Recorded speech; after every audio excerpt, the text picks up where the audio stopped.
The book of Zechariah Preface.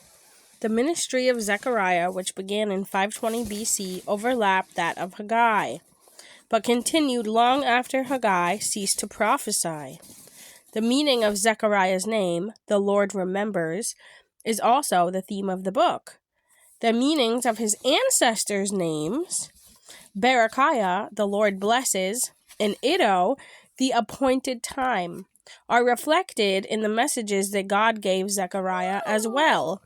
He was of the priestly line, since Iddo is listed as the head of a returning priestly family.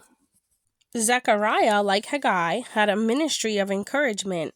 There is one fundamental difference between their messages in that Haggai, after challenging the people to proceed with rebuilding of the temple, focused primarily on God's immediate presence and the blessings that were at hand, with only brief references to ultimate glory. With Zechariah, the proportions are reversed. His encouragement was related to the ultimate glorification of Israel through the coming of the Messiah.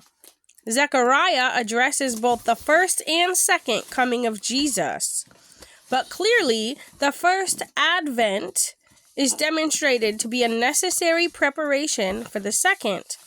Some examples of this are: 1. The use of the branch motif emphasizes Jesus' humanity and service, and yet is unquestionably linked to the previous uses in Isaiah and Jeremiah, where his deity and kingship are stressed.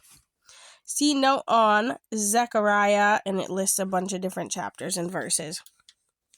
The divine shepherd is first smitten. Again, it lists a bunch of verses and chapters and books. Chapters 1 through 8 are full of apocalyptic imagery. See introductions to Dan and Ezekiel.